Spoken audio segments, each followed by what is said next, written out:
Welcome to the She's So Bossy podcast with Jackie Russo and Melissa both, where the 1.9% of women who built million-dollar businesses come to share their story. Melissa, I am very excited about our guest today. I think Sarah Segal with Segal Communications out of San Francisco is a perfect example of the She's So Bossy guest mindset leader person. I got a lot from her, and I got to say she's a lot like you. So it was like talking on two bookends. It was nice. Well, and maybe that's why I like her so much, because I see a lot of similarity and compatibility.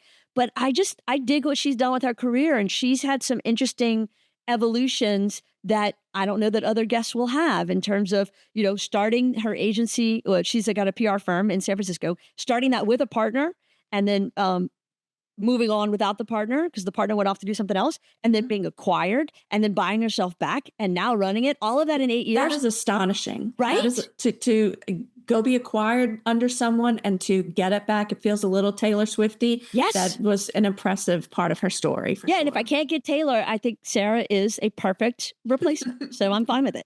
Okay, good. So I think all of you are going to enjoy it. So y'all, welcome to Sarah Segal.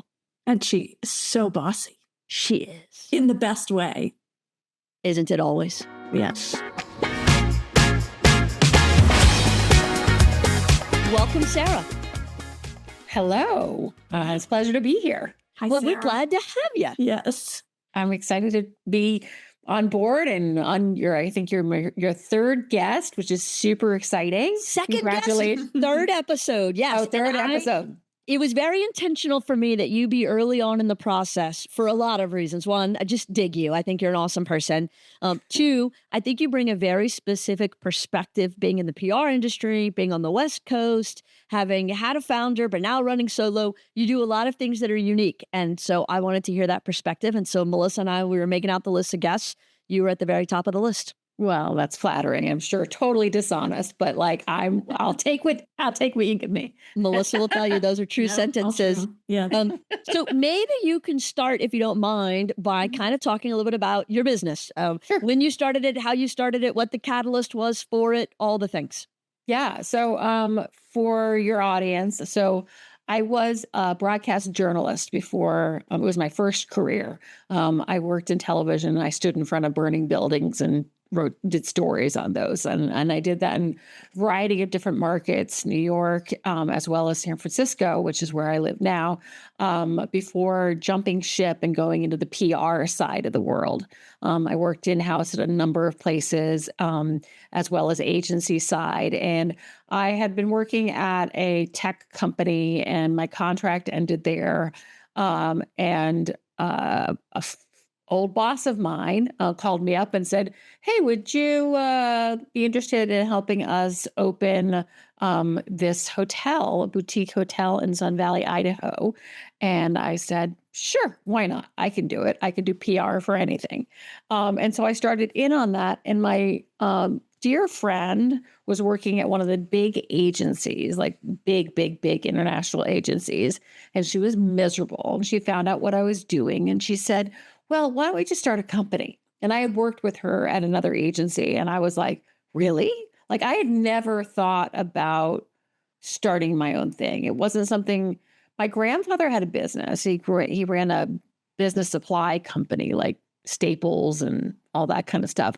But I had never thought about it as an opportunity for myself because my parents both worked for people. They didn't own their own businesses.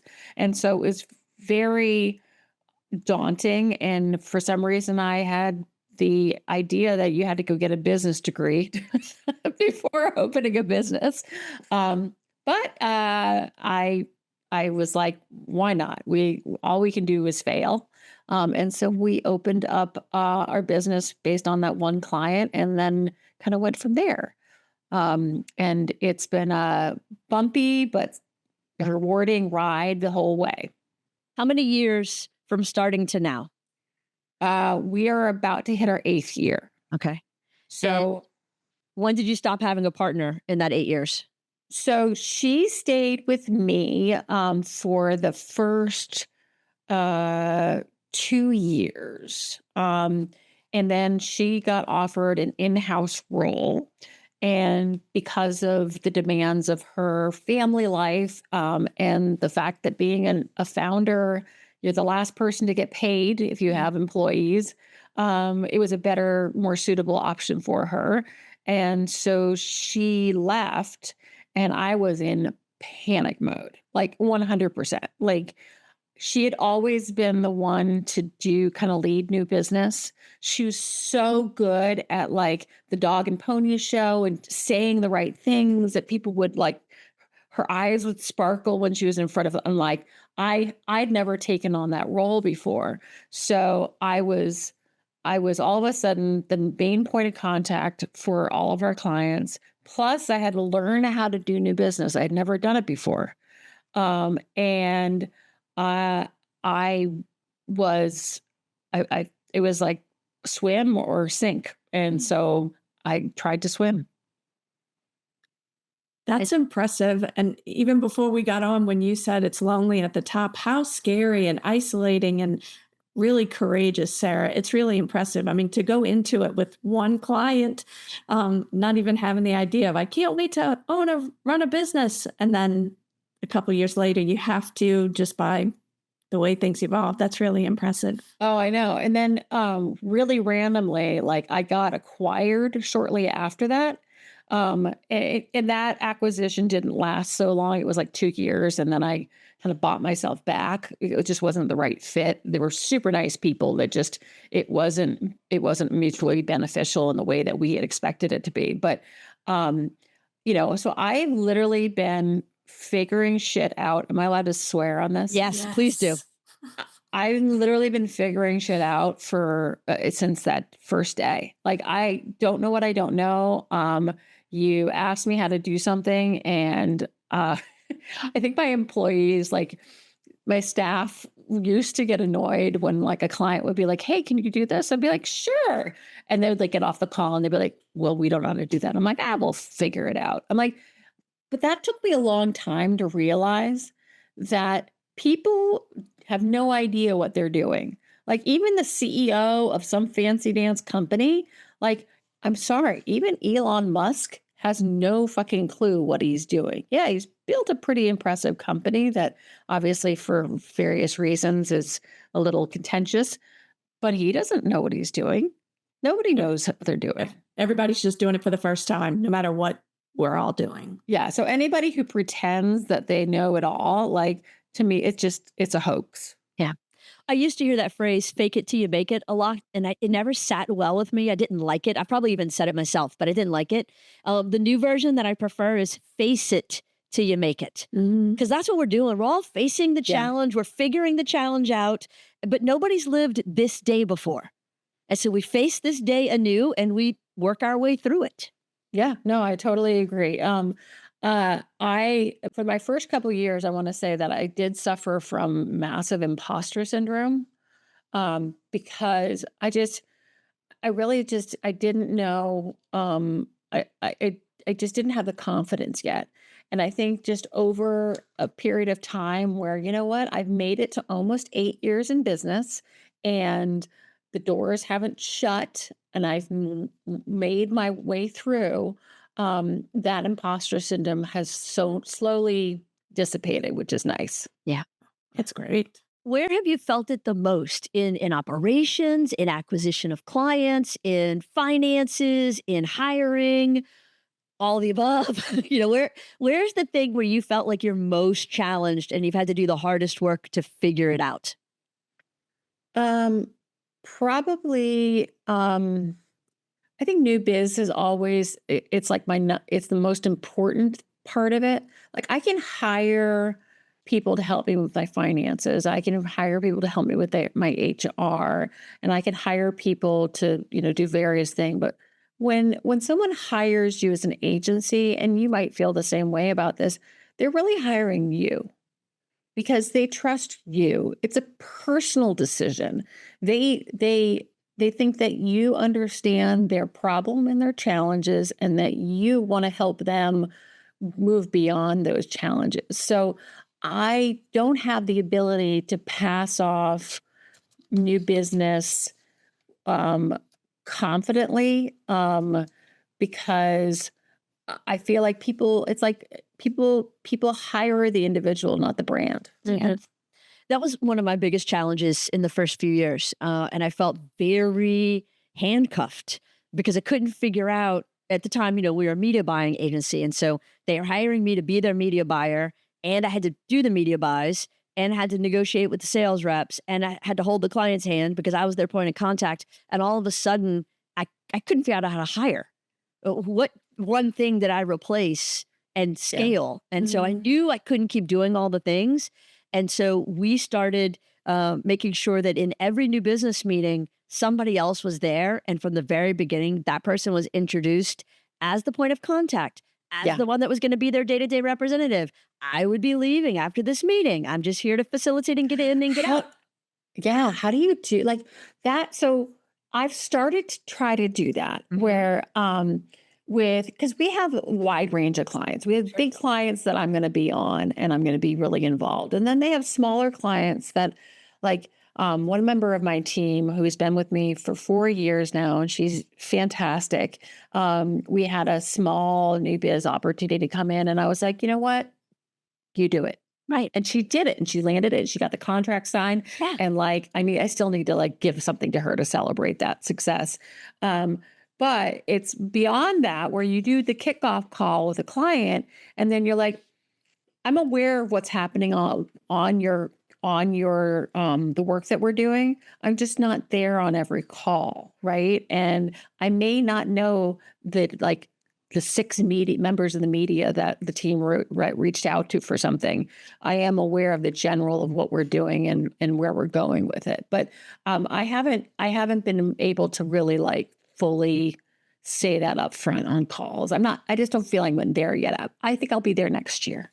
Well, it's about, and to me, I think as you grow and expand, it's a big thing to get to that 1 million. And now as you approach 2 million in revenue, at some point, you got to start shedding some roles or you can't keep scaling. Oh, no, 100%. And it's, that's why I think a lot of people get stuck at the 1 million mark. And so that's kind of where I have been. And so I finally, I've made a investment hire. I don't know when this airs, but she starts on July 15th and we're actually expanding our services. And I'll tell you here. So we're a lifestyle agency. We do things that people eat, go to, all that kind of stuff. And she's bringing in a specialty of wine and spirits. Nice. Which is a very specific, it's not just about having a palate. There's such a nuanced space that you have to really understand it. And so she also does events, which is fantastic because I always told clients, I'm like, I don't do flowers and balloons. Well, now I do flowers and balloons because she does appropriately. Because she does flowers and balloons and she loves flowers and balloons. She loves that detail. And I'm like, dang. And so now we're up for a really big contract for next year that involves flowers and balloons. And I'm confident about it. I wouldn't have pitched it had I not had her on board. But she's an investment.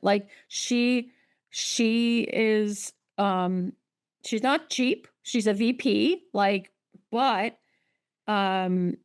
she hasn't even I know that she's going to deliver. Because she loves what she does. And I've known her for a really long time. And we've hinted at her joining us for years. And then finally, I was just like, you know what? Fuck it. Let's do it. Heck yeah. Yeah. She probably aligns with knowing her for that long. She aligns with your vision, your mission. Yeah. And so you're hiring an extension of you that you trust. And then your clients will do the same. I know. Well, awesome. Before I hired her officially, I had her come in the office and I was like, just work with us for the day, and talk to my team, ask them anything that you want about how we work. And they're going to ask you everything that they want about you. And I'm a very transparent person. My team, I'm going to tell them what they need. There's only certain things I don't tell everybody's individual salary, but everybody knows the salary range for their position. And they know when I do promotions and they do all that kind of stuff. that's the one thing that I'm a little bit more like, but they know how much our clients pay us. They know how many hours that like where we could go above those number of hours, we're over servicing them. Like they know all that. So I wanted her to know that like she can ask us anything. And so she's not going to get any surprises when she comes in. So yes, I'm anxiously optimistic about what this will mean for my business. Yeah. So it's not cautiously I was going optimistic. to say, is it anxious? I am Anxiously anxiously. optimistic? I am anxious. I'm anxious because, so I am more of a creative thinker. And so I've got a lot of things that are not written down. And it's just, I know she'll get on board really quickly, but like, if you ask me to tell you the process of how I approach something, like I have not put it down on paper. It's just there. And there's a lot of things I'd like to start, systemizing so it's easier for someone to be onboarded. But she's a higher level of person. So I figure she'll help me figure that shit out too. Like I'm like, oh no, I don't really have an onboarding process for X, Y, and Z. And she's like, well, we'll do this. So it's all But good. that's part of scaling. You don't have to go prepare all the processes for a $5 million company when you're at 1 million. But as Yeah. you get closer to 2, there's a certain level of processes you have to start bringing in, and then at 3, and then at 4. And that's how you scale, is by scaling. I know. Learning as you go. Yeah. And you have to be willing. It's a risk. Like you can't wait until you have the money to do it. Because if you wait until you have the money to do it, you're never going to do it, because you can't. It's like cart before the house, a horse, chicken before the egg. It's like if I were to wait until I had the money to do it, then my team would be overworked and we'd have too many clients. Like it would just be disastrous. So I found that kind of sweet spot. And so I made her the offer, and she wanted to give her current employer like adequate time before she departed, which I totally agreed with. And so the last month and a half, I have been on a new business rampage, because I'm like, okay, I'm going to get things queued up. So when she comes in, and I am lucky because July of every year, we have a reoccurring event that we do that pays us pretty decently. And so I have a buffer, like a 5-month buffer that's going to pay for her until I get other business. That's good. Stash the Sarah, cash. I sincerely appreciate you being that transparent and open about that part of it, of the anxiously optimistic, and that you are doing so much behind the scenes to be prepared, because building an agency, that's what I have, a counseling agency, just having people know that it doesn't just magically happen, and you're not just like hustle, hustle, hustle, and then there you are, but you're just trying to balance everything and set it up for success. So I really appreciate that. Yeah. And it's part of it is like, it's making those, like, I like to do my job and I like to do everything, but it's like, what are the things that I shouldn't do anymore? And when I'm talking to my team, I'll be like, all right, you have a new employee starting, or we are about to hire a new person to report to you. What are the things that you shouldn't be doing anymore? I want you to train this person out of a job. So like literally they're doing everything that you do so that you can work on other things. And so I need to say that to myself more often. Like, what are the things that I can do, but what are the things that I should do and shouldn't do? And there's a lot of stuff that I do that I shouldn't do anymore. How do you handle the compulsion to fix it for them versus training them to think how to fix it for themselves? That's something that's kind of ingrained in our culture, in that, like even writing, somebody drafts something. I still review stuff because I like to review it, but you have to stop yourself. And I even told this, I sat down, we had 2 summer interns that I met with the other day. And I was like, listen, either the people that you're reporting to just fix the pitch that you wrote or fix the press release or fix the whatever, they're not doing their job. Their job is to give you feedback so then you can go back in and revise it and learn from that experience. But someone fixing your work is not going to make you better. And so you just have to look at it as like, if someone's just going to fix my stuff all the time, I'm not going to be learning anything. I don't know what your question was. No, that was it. That was exactly the question. Okay. Yeah. No, and it's like, it's easy to just fix it sometimes. It's easy to just, okay, well, I can just do this and I can fix it and do it myself. And sometimes it's harder to explain to somebody what you want in a clear way. But you have to look at the long-term value of that. Doing that is going to give you more time so you can focus on other things. Jackie, were you also talking about how do you teach or model accountability so that people do take up the torch themselves so it doesn't have to be you coming behind them every time? Right. I don't feel that. I'm like, y'all will figure it out because that is how I learned. That is how you will learn. I can't teach you as well as I can create the opportunity for you to learn by doing. Michael, which Sarah has heard me talk about Michael in the 21 Hats podcast, that is still something he really struggles with, is he thinks it's faster to just do it himself. My husband's the same way. Yeah. He doesn't like to delegate because he doesn't want to lose control of it.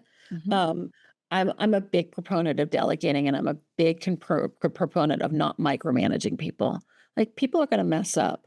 And I have no problem with people messing up as long as they own it. If they don't own it or they try to blame it on somebody else, then we're going to have a conversation. Accountability. Yeah. But like if you mess up something and it goes out to a client and it's wrong, like, just say, you know what, human error, I made a mistake. But there's also a process where anything that we have that's going to be visible to the client has to have a second pair of eyes on it, including myself. Yeah. Because I'll miss something. Oh, well, Michael's the worst at proofreading his own stuff. I'm second worst in the building for sure. So I learned to write for television. That should tell you enough. What does that mean? What does that mean? That means like everything's written in fragments, and I'm a writer, not an editor. She writes in sound bites. Okay. So I can write a story, a really good story, but there's always somebody on my team who's like really good at commas. I have an aversion to commas. Oxford comma, all commas. You just no, I like the Oxford comma, good. and I do that. And there's so many tools out there that help you with that now that like nobody would ever know, but like it's you have to also realize as a boss, what are your weaknesses? So what are the things that you're not good at? And then hiring people to do the things that you're not good at. Right. It's you're hiring the things that are of value that you're not good at. Like, I have a bookkeeper, and he likes to tell me that I'm just dangerous enough because I understand enough about like the bookkeeping process and this and that. Right. But really, I should keep my little sticky hands out of the QuickBooks. And I'm doing it. Like, this is a big deal. Like, I've always managed invoicing. Like, payroll is easy and that's kind of automated, whatever. But I've always managed invoicing because, like, I'll know that client X, we had an expense for them and this and that. It's not super. It's not easy for somebody to just pick that up, and so I just continue to do it. And so, literally 2 weeks ago, I was like, "Okay, Sebastian, you're going to start doing invoicing." And he was like, "Thank God." Yeah. So have you implemented like a purchase order system or some sort of spreadsheet so you can communicate to Sebastian, everybody can, an expense that connects to the invoice? Because that's what we had to do because we did the same thing. So we have, that's a work in progress. So I have a spreadsheet that he and I will update, and like I will forward things. Like I literally just forwarded, I'm like, an expense, and like, we're going to bill this back to the client. Like, and it's not totally systemized. Our time tracking system lets the team do their expenses, but we still haven't totally figured out like client expenses. I know, there's things like Expensify and whatnot. I just haven't, that's a later this year project, like something that I can get set up for 2026 Right. because we're fine now. But again, it's putting in place those things that let you scale. Yes. Because you can't, there's this, and I think every business owner will attest to it. There's this period of time that you're like, okay, I'm a teenager, I have acne, I'm awkward, but I really want to be an adult. What are the things that I need to do and put in place to become an adult? And that is like letting go of some of those things like, oh yeah, sure, I can update the website. I have this lovely woman, Dana, who now updates the website. Right. Right. I feel convicted right now. But we have to replace ourselves at each one of those junctures. If there's somebody else on the team that can do it, we have to let them do it so that we can do the things that only we can do. Yeah. Yeah. And that's hard. Yes. That is very hard. It is hard. But it's the end result of it is it's going to be good. Right. Sarah, did you ever get to a point in the development of it where you thought, I don't know where I'm going with it. I don't know what's next. Like because the next step is unknown, that it's too scary, or you even had some questions or doubt? Or did it always seem really clear that this is what you were building, this is where you were going, and this is how I'm going to do it? Well, I learned pretty quickly that I'm unemployable. Meeting, and I think Jackie's along this. I don't, I don't, it's not like I don't like working for other people because I like clients and stuff, but like I also, I always want to improve things and make things better. And I would work for companies that did things a weird way. And I'd be like, why can't we do it this way? I just don't think, I think I'm at a place in my career where I don't think I'm going to work for anybody else again. I'd rather die doing this. And it's just, and it's funny though, because like I asked this question when we were at an offsite, Jackie and I asked this to the speaker that was there, whether or not he thought he was successful. And there's this weird perception of like being successful versus people thinking you're successful, and you have to think about those things and understand that as an entrepreneur or business owner, you're never going to think you're successful because you're always looking towards those next opportunities. And so I enjoy that. But optics, people are like, oh, you're successful. And I will never think that myself. Is there a certain level that you eventually hit? Is it 5 million? Is it 10 million? Is it a staff of 30? Is there a number where you start to think, oh, okay, I've arrived. I've made it? People have asked me that, like, what's your goal? What's the end goal for it? And I don't. I just, and maybe that's a detriment to my thing. I mean, do you have that? Like, you're like, okay, I want to hit 5 million or 10 million. Like, is there some magic number? I don't know what that looks like until I'm there. Right. Yeah. I did, it took me a little while. Like when I first started, we had a whole variety of different kinds of clients. We had tech clients, we had lifestyle clients. And it took me a while to figure out, well, I can do the tech and the tech is interesting and fun and whatever. But like there's tech agencies in San Francisco are like a dime a dozen. There's so many. Right. And there's a lot of lifestyle here that is, they're just not served, like they're underserved in the market. And so that was part of it. But also I decided that I like working to the small to mid-sized companies. I like a couple more of the mid-sized companies, but I like helping out people that went through the same growing pains that I did.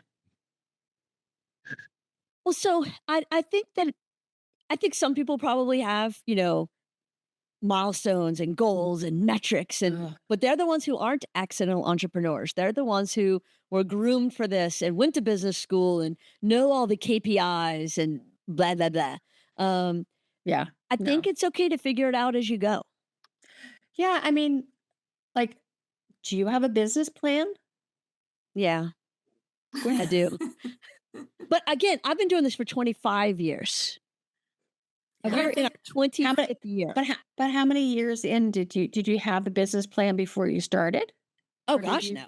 No. No, Did no, you no, no, no, no. I how mean, I many started a business. I think we finally got our first real business plan at maybe the 15, 18-year mark. When we had our driver's license, we became like legal to vote and we are about to be able to drink. That's about when we started to figure some shit out. Mhm. Yeah. After the Uh, development tween years. Yes. yeah, and I it's on my list of things to do, and I've started it many times, but it's that big question of how big do you want to grow? What do you want to be when you grow up? And I don't know. I want to be happy. I want to enjoy the clients and the work that I'm doing. Yes. I love that I have a young team because they're excited. They like, they live and breathe uh in the work that we do. Like I don't know. And so probably if somebody had a gun to my head, I could make a decision. I think the way you're operating it, Sarah, ends up with it being more fulfilling. That as that being the criteria, as I will evolve as you evolve. Because I think what we get in the United States is specifically we set the goals as if when I arrive, I will feel successful.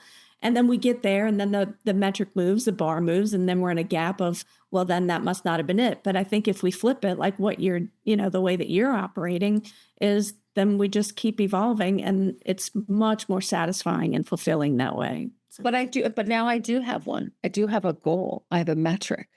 And we discussed it before the podcast started.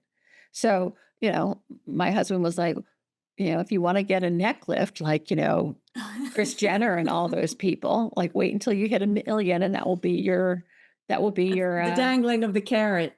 Yeah. shit. Like if my metrics are like things I can feel like, okay, I can afford that, like, and maybe that's my metric. Maybe it's like, oh, I really want to do that, or I really want to go on a trip to, somewhere exotic. I want to go to Africa for a safari, which is not an inexpensive project.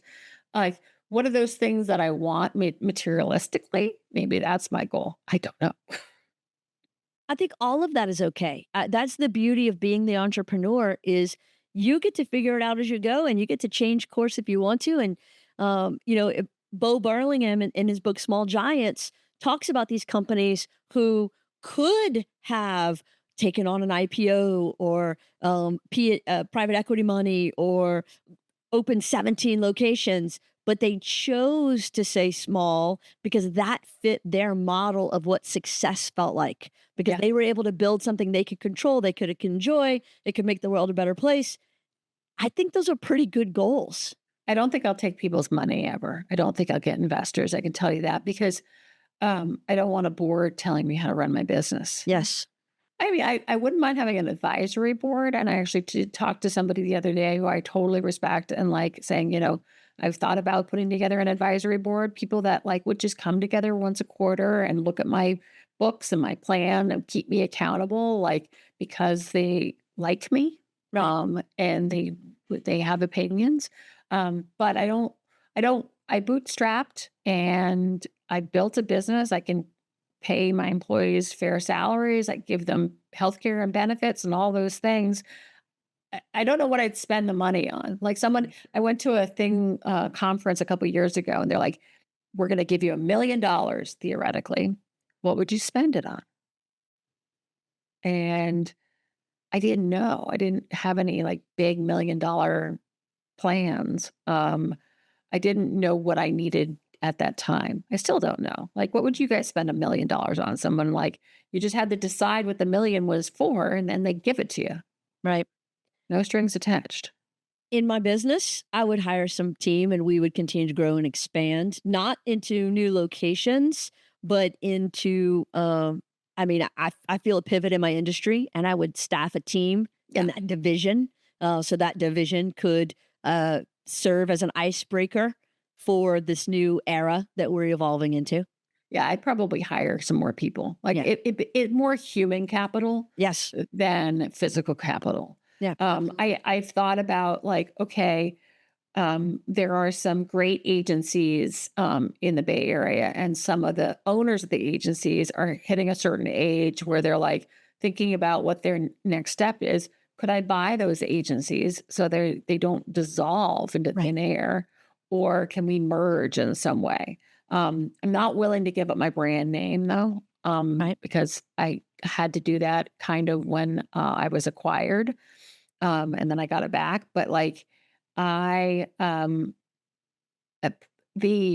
I'd like to scoop up the people around me.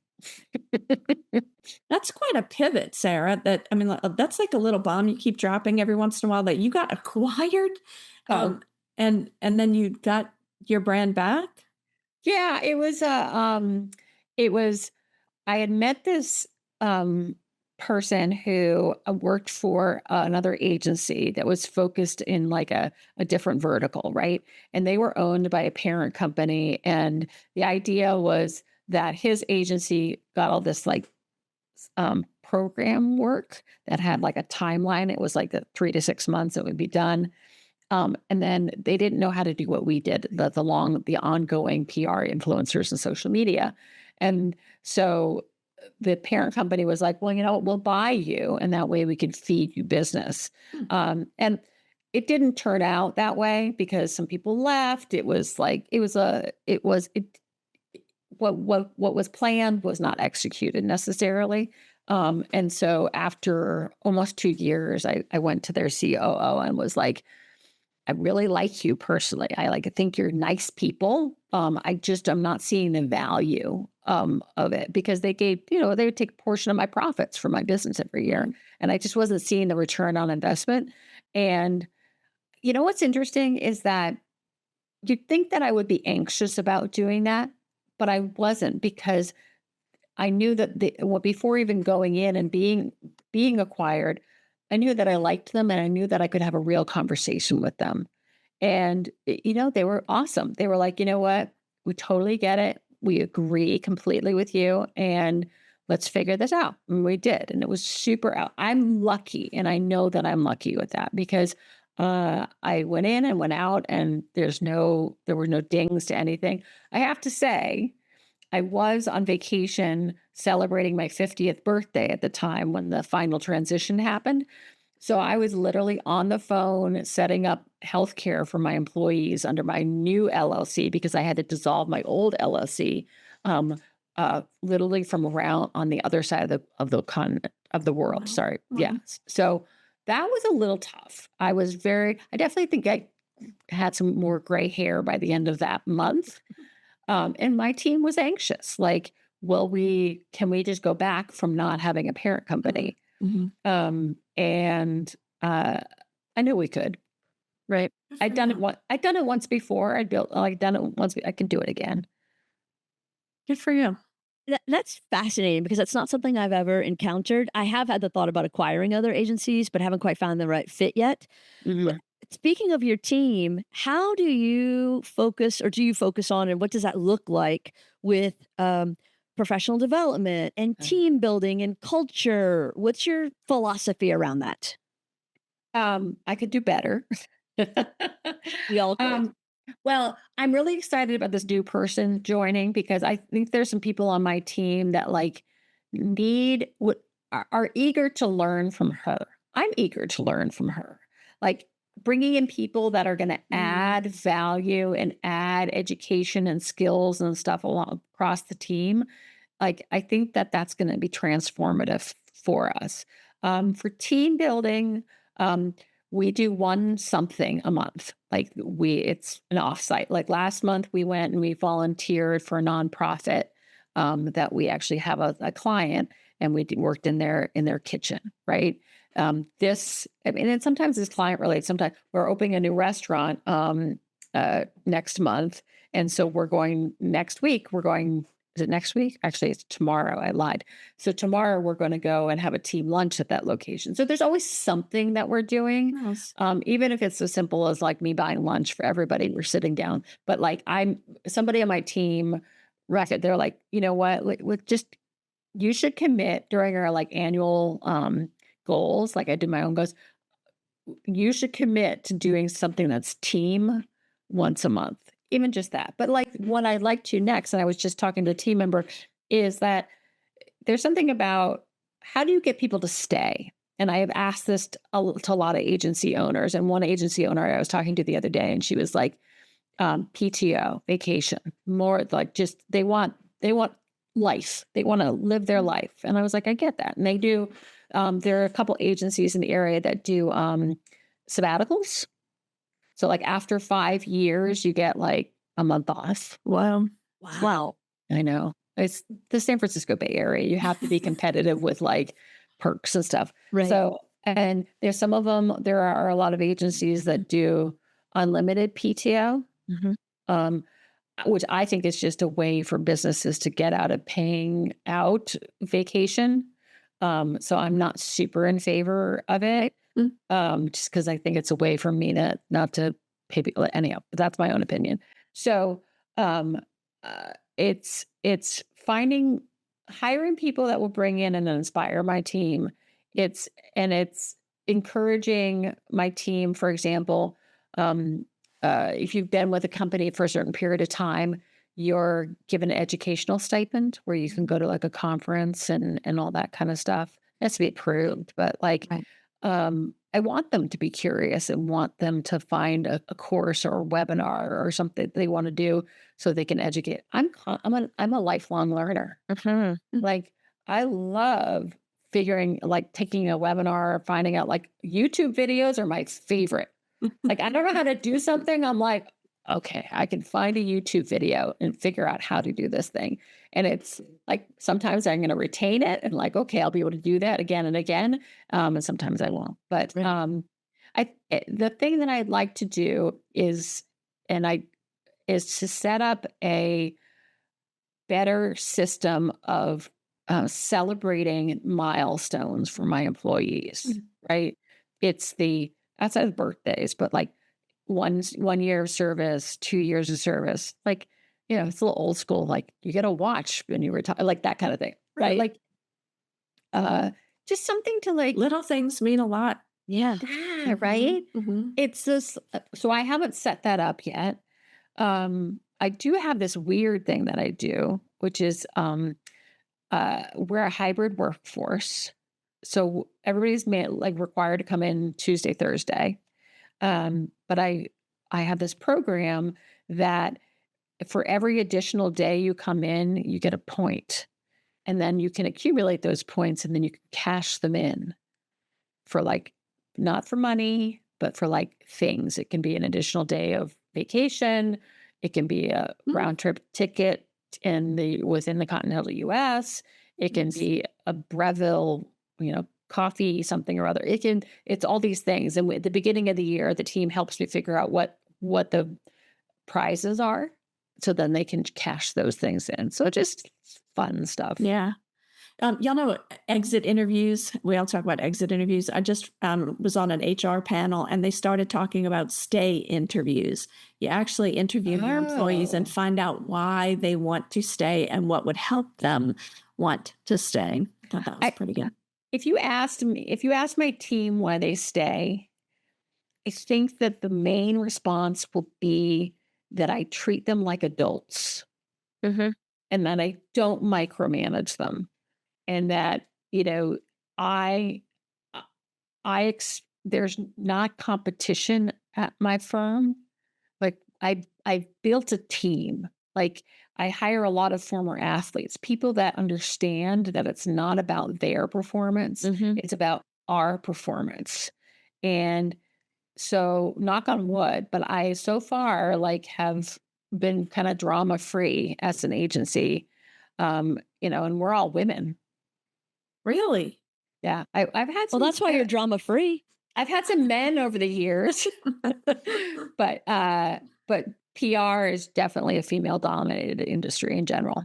For sure. Not necessarily in terms of the agency owners. There are a lot of male agency owners, but like as far as the people that do the work, there's a lot of women. Why do you think that is?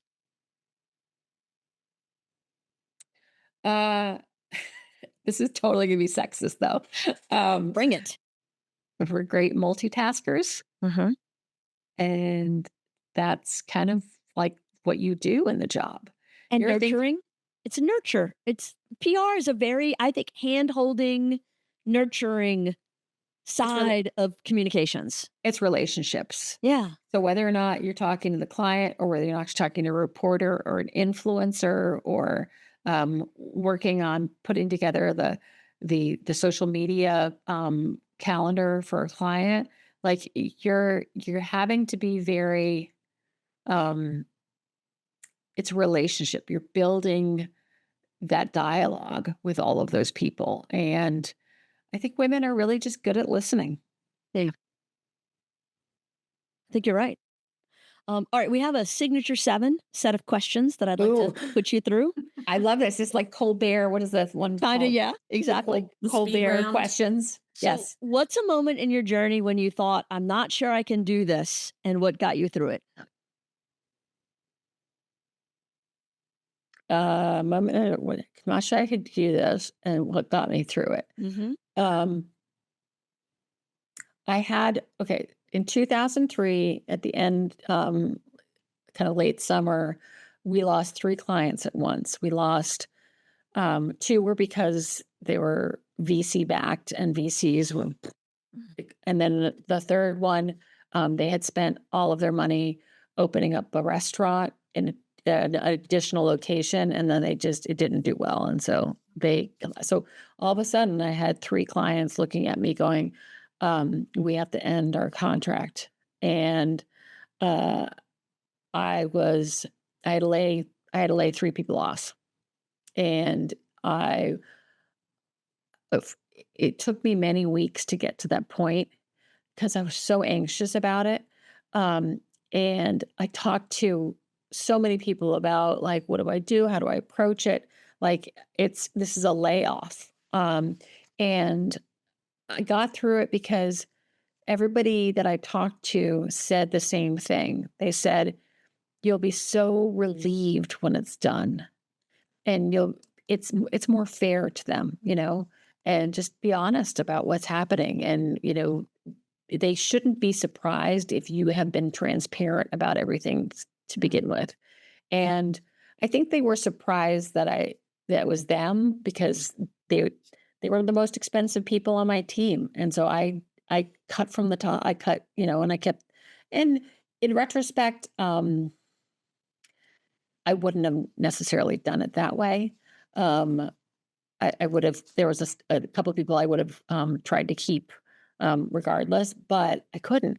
Like, I was not doing that. And so that talking to other people, other business owners, that gave me the advice of like, you'll feel a lot more better once you do it. And they're right. But it took me a long time to get up the nerve to do it.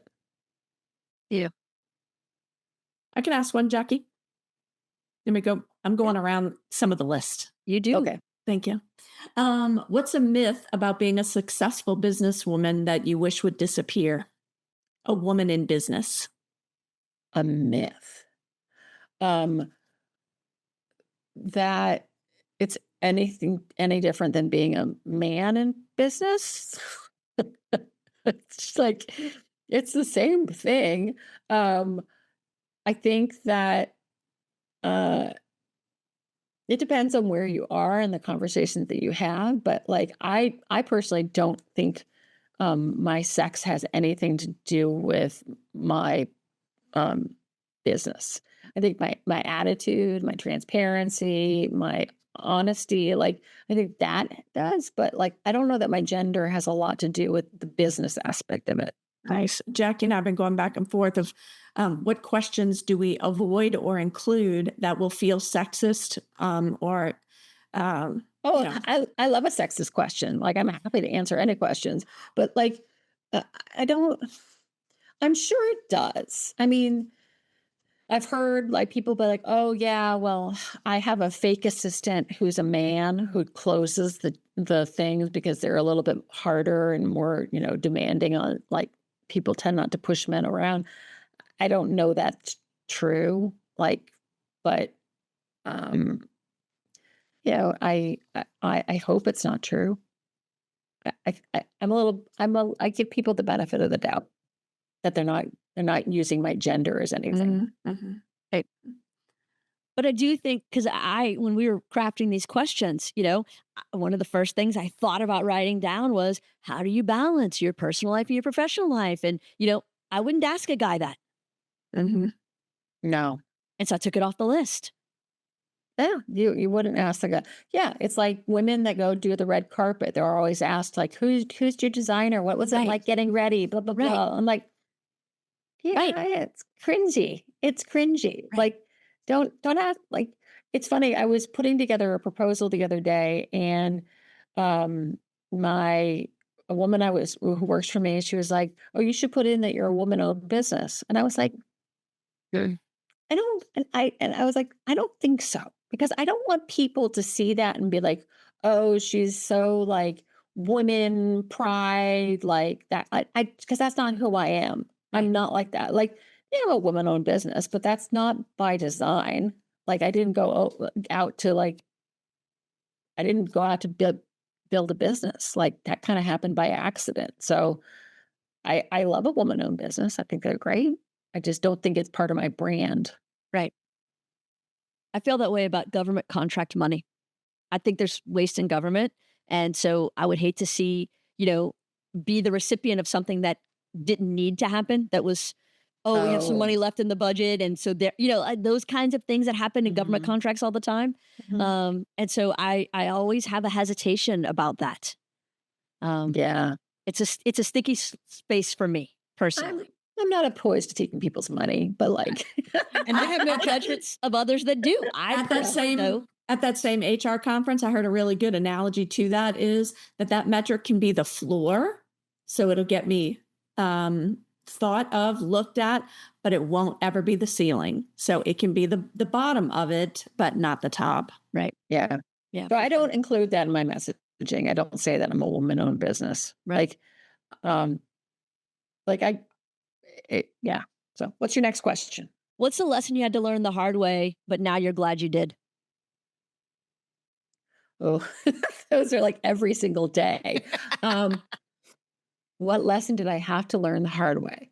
Um, that, um, oh, that, and this one I'm struggling with. I hired a bookkeeper, not my current one. And they had a member of their team. They didn't have bandwidth. They're like, oh, but a member of my team is going to do your books. And based on my relationship with this bookkeeper, like she was lovely. She did the books for another agency. I had known her for a while. So I trusted. What is it? Trust and verify. I did not verify. Yeah. I did not verify for months. And then I went in and started to verify.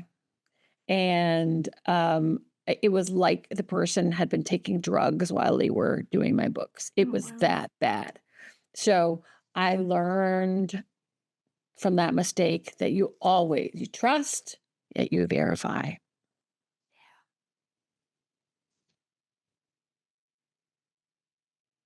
Melissa? What's your relationship to the word bossy? um, I love it. I actually have a mug on my desk that says like the boss or bossy or something like that. I don't know. I think it's it can be used in a derogatory way towards women. She's so bossy. Mhm. But I think reclaiming it is lovely. Because yeah, I am bossy and I'm not ashamed of it. But I'm bossy to a point where, but not in a bad way. Like people work for me, not just because I pay them. They work for me because I give them opportunity. I help them learn things. I want them to be success. I want us to be a step on their path in their career. I know that I'm not going to be their first and last job. I know that.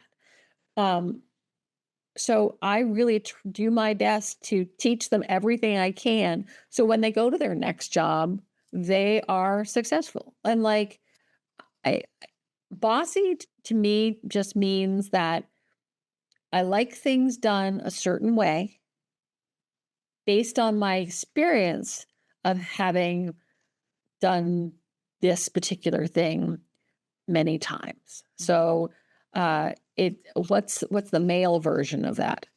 It, you're not bossy. Um, you're uh, you're a leader. I don't know. Mhm. Or just boss. For men, it turns into a noun. For us, it turns into an adjective. Yeah, I think that the problem comes when you're not bossy, but you're bitchy. Nobody wants to work for that. No, no, definitely not. If your younger self could see you now, what would she say? Her jaw would be dropped. She would be very no. She would be like she'd be very impressed. What would she have expected compared to what she would see? Oh, well, here's the thing is I posted this on Instagram or LinkedIn a while ago, and it was a copy of my report card from when I was a freshman in high school. And I don't know if this is being video recorded. It is. Let me hold it up. So you'll see that there's some D's, Mhm. an F, a couple more Fs, a few D's. This was my freshman year in high school.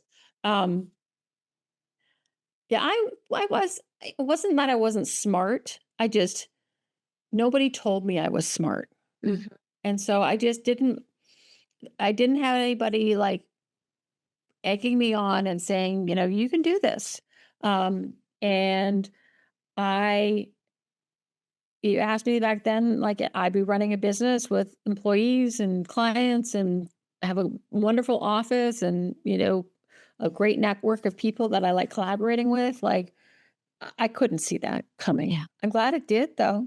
And it's, I have more decades to give and I'm hopefully when 10 years from now, I look back and go, oh my goodness, like I was so cute and small. And now I'm like, Small giant. all the places you'll go. Yes. Yeah. When all is said and done, what do you hope your legacy as a leader will be?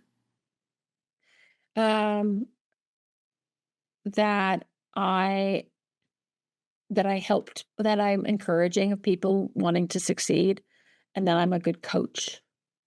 I've always coached athletics on the side outside of work because I like teaching the next generation. Because I know that I'm not going to do this forever.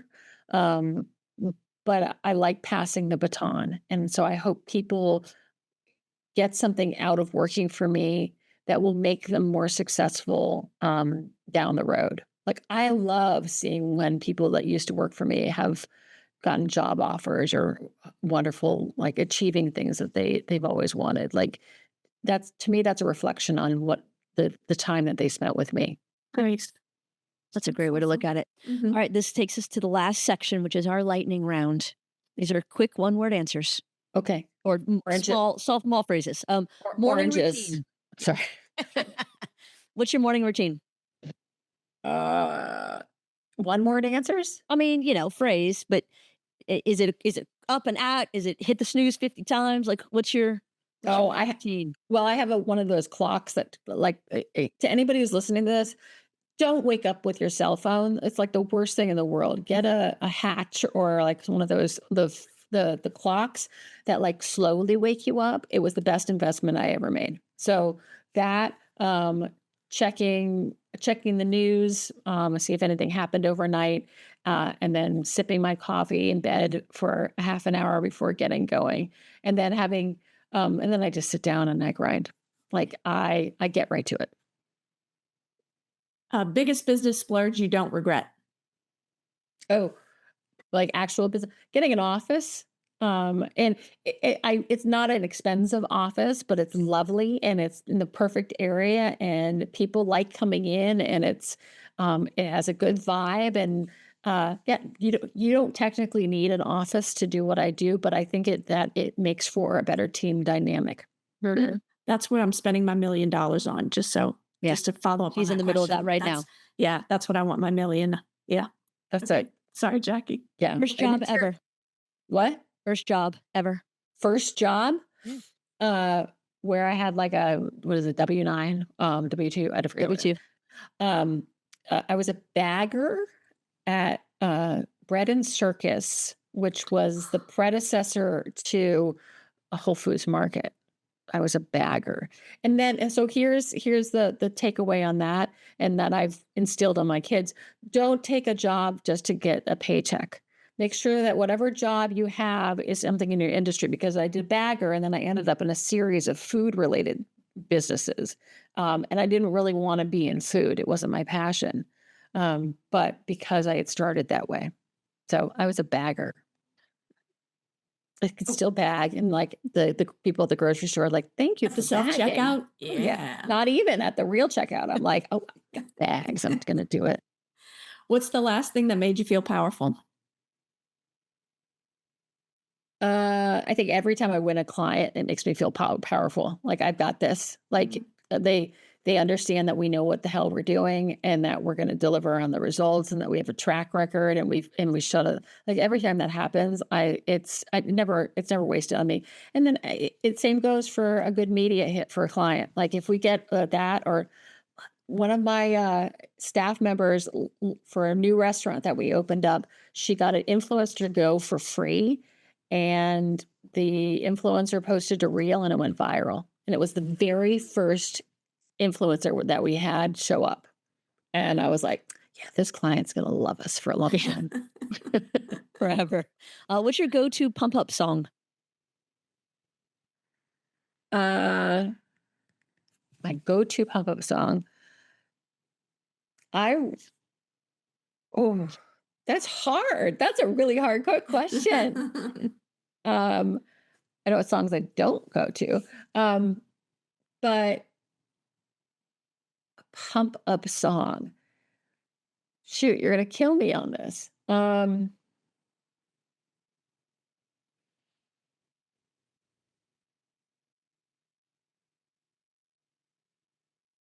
There's a song by Joni Mitchell called California, and Oh, it's yeah. not like a pump up song, but like when my kids were little, and we play in the kitchen and we dance around in the kitchen while we were making dinner, and to me it reminds me of this moment of when my kids were like, they thought I was the best thing in the world. And it's not a pump up, but it's more like a reflection of where I'd been and these wonderful little humans that I created. Because my job is my job, but like my job is my mom was a career woman as well, and uh, it just makes me remember that you can have it all.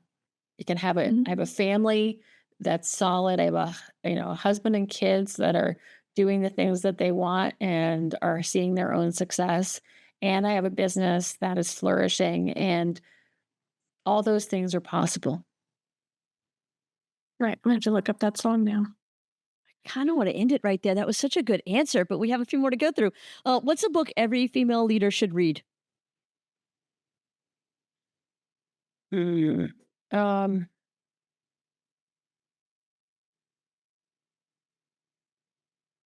I can tell you the recent book that I read. That works. Well, I have two of them. I read one's called Work Less, Earn More. I'm not all the way through it, but like it's the idea of finding ways to uh, maximize your output without having to spend your time doing everything. And then I recently read Making Your Website Work, and can't remember. I can look and see who it's by. It's Gil Andrews. It was recommended on a podcast, and it's I was just redoing my website, and it tells you all these things that are like um just reminders, things that you should think about when you're designing your website. Like people don't scroll. Right. People don't scroll.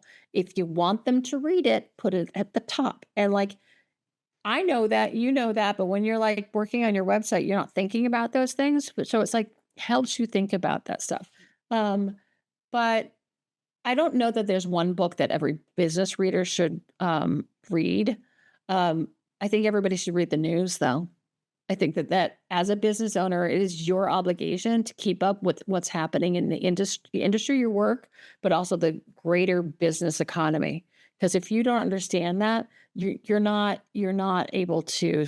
You just have to have context for what you're doing.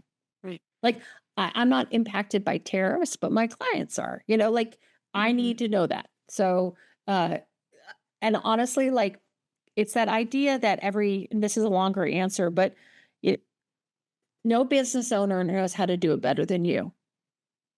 And reading somebody else's dissertation on how to build a business to me is a fallacy. Like it's nobody knows what they're doing. And yeah, they may have found time and things that they've learned along the way and this and that, but then your circumstances are never going to match those circumstances of somebody else. You're still going to have to figure out for you and what you're building, because no two businesses are the same unless you're a franchise. But then you have a different location and, that's the whole thing. Most bossy thing you've ever done? Most bossy. Can you give me an example?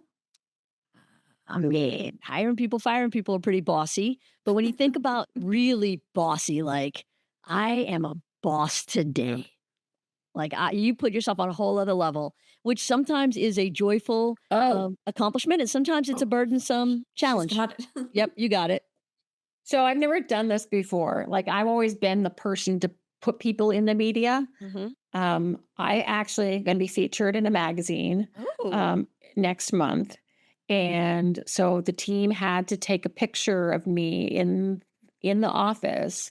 And so I got myself a new suit coat and stuff like that. And I stood there with my arms crossed and I look like the boss. I'll post it on LinkedIn at some point. Awesome. But yeah, I was thinking to myself, I was like, I need to self-promote a little bit more.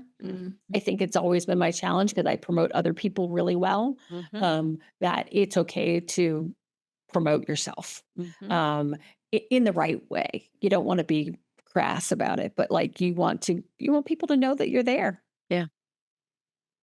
It's important. For sure.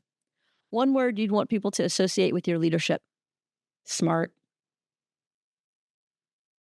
Coffee, tea, or champagne? I'm more of a coffee person than anybody else. Okay. If you weren't doing this, what would you be doing? Ballroom dancing. Okay. You'd be a professional ballroom dancer? No. Okay. Maybe. I liked that I don't know. answer, I like to. I do have a goal, and your audience can keep me honest on it. But like, so I taught I coached cheerleading for about 8 years because my daughter was in it, and like I had done it when I was younger. And the Golden State Warriors have a seniors team, a seniors cheerleading group. You have to be 55 to do it. And so I'm not old enough just yet, but my goal is to audition for it. Yeah. That's awesome. That. So that's it. But I think I was meant to do this, and it just took me a while to figure it out. Or if I wasn't doing this, I'd go back to reporting. Like, because the nice thing about what I do is I'm learning something new every day. And when I was a reporter, it was the same way. Yeah. All right. Last one. Do you see another evolution of you coming? Well, yeah. I mean, you have to think about what you want to. I don't think I'm ever going to not work because I really like work. My self-worth is based on my career. Like me doing what I do, it brings me to a happy place.